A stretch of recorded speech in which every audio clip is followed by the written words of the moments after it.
A história que vamos contar agora não é exatamente sobre futebol. É a crônica de um gigante. É sobre poder, é sobre dívida e, principalmente, sobre a lenta, dolorosa e quase silenciosa erosão de uma instituição que, por mais de um século, foi um verdadeiro pilar social e desportivo no Brasil. Esta é a anatomia da crise do Clube de Regatas Vasco da Gama. Uma jornada que o levou do topo do mundo a uma unidade de terapia intensiva financeira. E mais importante, vamos mergulhar no complexo projeto de engenharia que foi desenhado não apenas para salvá-lo, mas, quem sabe, para redefinir a sua própria existência. Para a gente entender como um gigante adoece, a gente precisa olhar para muito além do gramado. É preciso entrar nos corredores silenciosos, nas salas de reunião onde o futuro é de fato decidido, muitas vezes a portas fechadas. A crise do Vasco não foi um acidente desportivo, não foi um gol sofrido no último minuto. Foi, na verdade, uma condição crônica, desenvolvida ao longo de décadas. Décadas de um modelo de governança que se provou tóxico, que implodiu sob o peso das próprias contradições, deixando para trás um rastro de passivos, de desconfiança e uma pergunta que ecoa até hoje. Como se reconstrói uma identidade a partir dos escombros? Então, vamos começar pelo passado. Um passado de glórias, glórias inegáveis, que encheram milhões de torcedores de orgulho, mas que, e aqui está o paradoxo, carregava no seu próprio DNA a semente da destruição. Este é o nosso ato 1, a potência e a semente da ruína. A história de uma tragédia institucional que foi, em todos os sentidos, anunciada. No final dos anos 90, o Vasco da Gama era muito mais que um time de futebol brasileiro. Ele transcendia fronteiras e era, de fato, uma potência global. O título da Libertadores em 98, bem no ano do centenário, foi o auge simbólico. Mas a história não parou ali. O clube foi a Tóquio e jogou de igual para igual contra o Real Madrid dos Galácticos no Mundial Intercontinental. 2 anos depois, no primeiro Mundial de Clubes organizado pela FIFA aqui no Brasil, o Vasco não só participou, ele derrotou o Manchester United de Alex Ferguson, um time lendário. Aqui dentro, os títulos brasileiros de 97 e 2000 e aquela virada inacreditável na final da Mercosul consolidaram uma era de domínio absoluto. O Vasco não era só um time, era uma marca de respeito internacional. Só que, por trás da fachada reluzente de troféus, uma estrutura administrativa perigosamente frágil estava sendo sistematicamente ignorada. Os títulos, no fim das contas, eram uma cortina de fumaça para uma bomba relógio financeira que já tinha o cronômetro ativado. O arquiteto desse período, para o bem e para o mal, foi Eurico Miranda. A gestão dele estabeleceu um modelo de poder que era autocrático, visceralmente centralizador. Decisões estratégicas financeiras, desportivas, nada disso passavam por um conselho técnico ou por uma análise de mercado. Tudo emanava de uma única vontade. Essa abordagem, que era beligerante, baseada no confronto constante, criou uma mentalidade de nós contra o mundo. Se por um lado isso gerou uma blindagem momentânea e vitórias memoráveis em campo, por outro plantou as sementes do isolamento institucional. O clube se tornou uma fortaleza, sim, mas uma fortaleza sitiada, que aos poucos foi cortando laços com o mercado publicitário, com a mídia e com as próprias estruturas de poder do futebol. O Vasco se tornou uma ilha, e a maré da modernidade já começava a subir. E o ponto de virada, o ato que talvez melhor simbolize esse suicídio comercial, aconteceu na final do Campeonato Brasileiro de 2000, que foi jogada já em janeiro de 2001. Depois da queda do alambrado em São Januário, um acidente grave, Eurico Miranda se sentiu pessoal e institucionalmente atacado pela cobertura da Rede Globo. A retaliação foi imediata e foi teatral. Na partida remarcada, ele ordenou que o time entrasse em campo com a logomarca do SBT, o principal concorrente da Globo, estampada na camisa. Foi um ato de guerrilha midiática em plena final de campeonato. E o Vasco foi campeão, numa vitória histórica.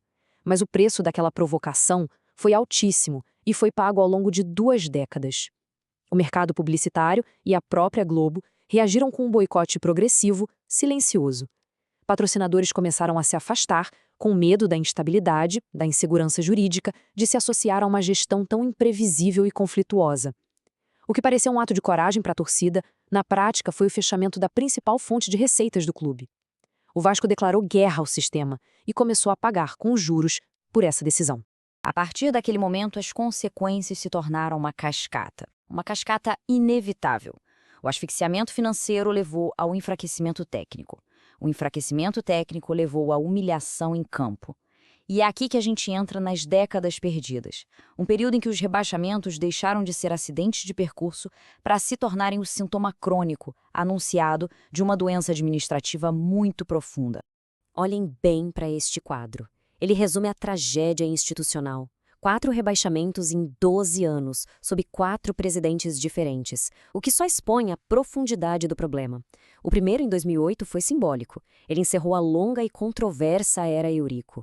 O segundo, em 2013, talvez o mais doloroso, aconteceu sobre a gestão do maior ídolo do clube, Roberto Dinamite, e foi marcado por aquelas cenas de violência em Joinville que chocaram o país, mostrando que nem a idolatria conseguia reverter a decadência.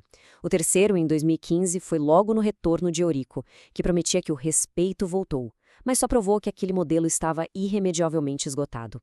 E o quarto, em 2020, sob Alexandre Campello, selou 2 décadas de uma decadência que parecia não ter fim. A cada ciclo a mesma história: caos político, má gestão financeira e, como resultado final, o desastre esportivo. O padrão não é apenas claro, ele é devastador. O ponto mais baixo dessa degradação política, a ferida que realmente envenenou o clube por anos, foi a eleição de 2017.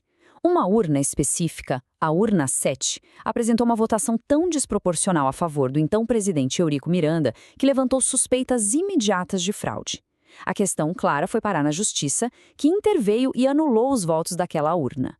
Essa anulação daria vitória à chapa de oposição, liderada por Júlio Brandt. Só que o que aconteceu em seguida foi uma manobra de bastidores que chocou até os mais céticos. O vice de Brandt, Alexandre Campello, rompeu com a própria chapa, se aliou ao grupo de Eurico e, numa eleição indireta no Conselho de Beneméritos, foi eleito presidente.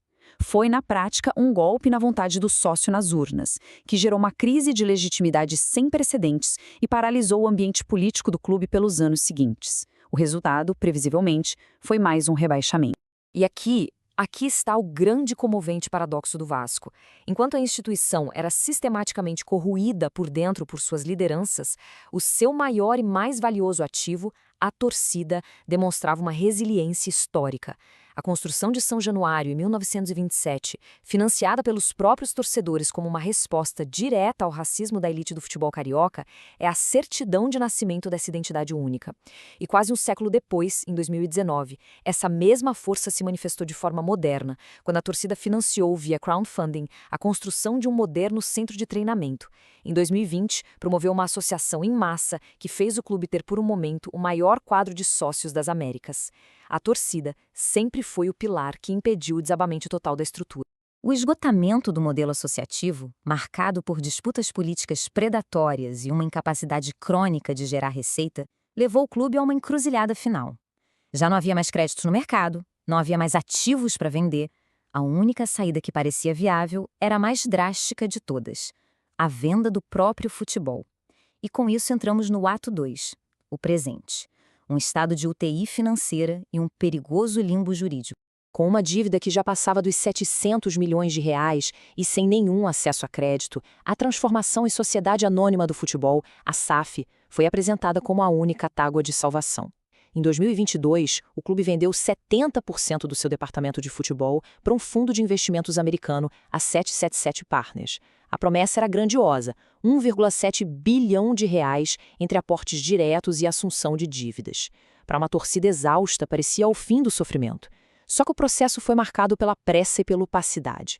Conselheiros de oposição reclamaram da falta de acesso aos detalhes do contrato e os primeiros alertas internacionais sobre a fragilidade financeira da compradora foram simplesmente ignorados em nome da urgência de receber o primeiro aporte. A esperança de um milagre atropelou a prudência da devida diligência. A dura realidade não demorou a chegar. A 777 Partners se revelou um verdadeiro castelo de cartas financeiro. Investigações nos Estados Unidos e na Europa expuseram um esquema complexo de fraude, onde a empresa usava os mesmos ativos como garantia para levantar vários empréstimos de diferentes credores. Essa prática ilegal é conhecida como double pledging. O dinheiro que deveria vir para o Vasco e para os outros clubes do grupo estava, na verdade, sendo usado para pagar juros de uma dívida insustentável em outro lugar. Os aportes começaram a atrasar, pagamentos de transferências de jogadores não foram feitos e o que era para ser a salvação virou o aprofundamento da crise. Tragicamente, o Vasco havia trocado uma crise de dívida por uma crise de propriedade.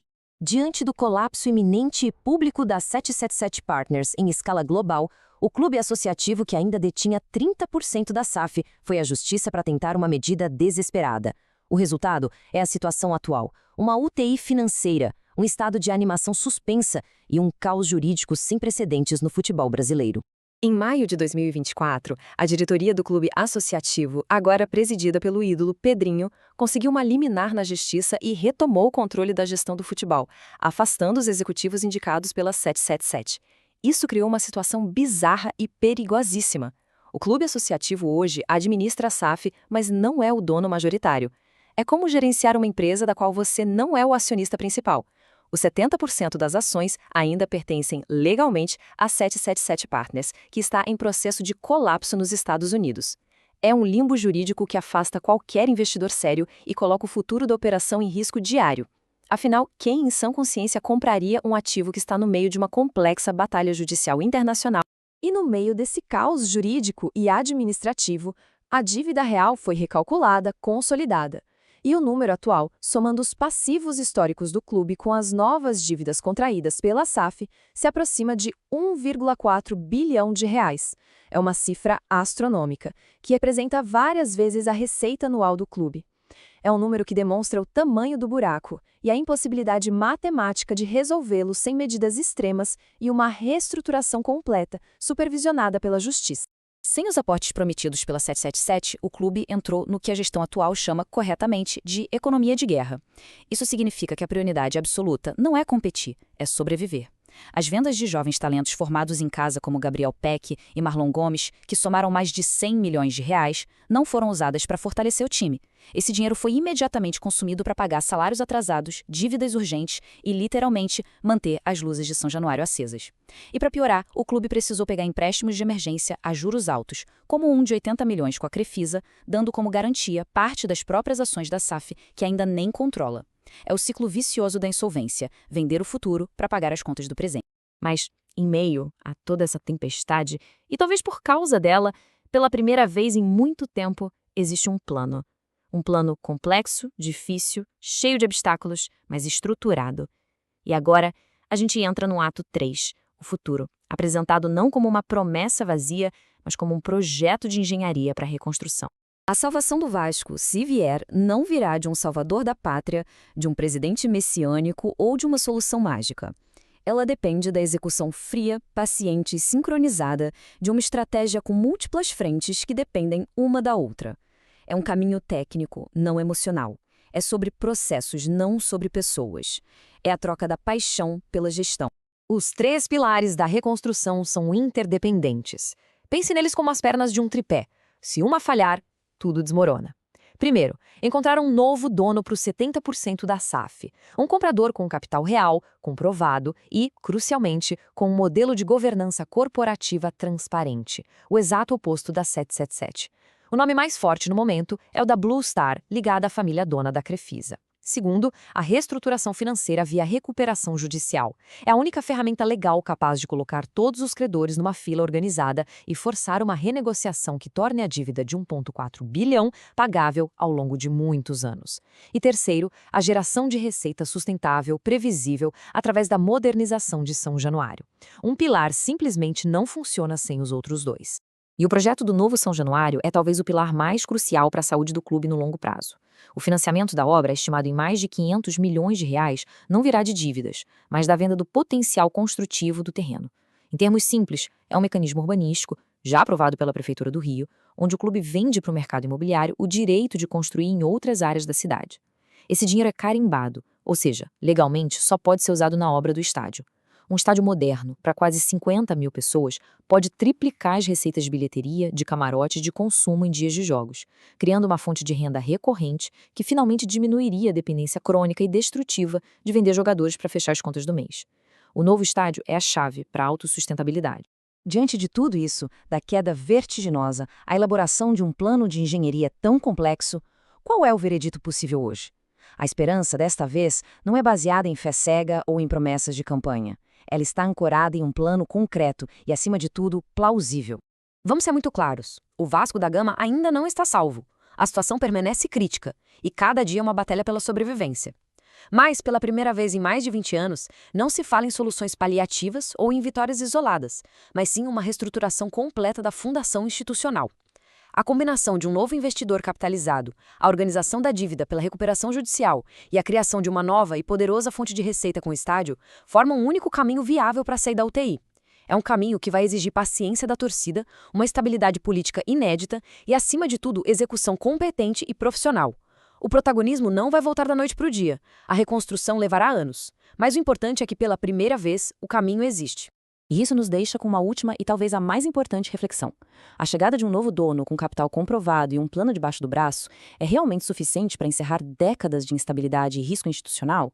Ou será que as raízes da crise são tão profundas, a cultura política tão arraigada, que ainda podem existir passivos e problemas estruturais escondidos, capazes de assombrar o futuro do clube, não importa quem esteja no comando? O tempo, como sempre, trará as respostas. A única certeza para o Vasco e para qualquer instituição que flerta com o abismo é que a vigilância, a governança e a memória são os únicos antídotos para que os erros do passado não se tornem o roteiro do futuro.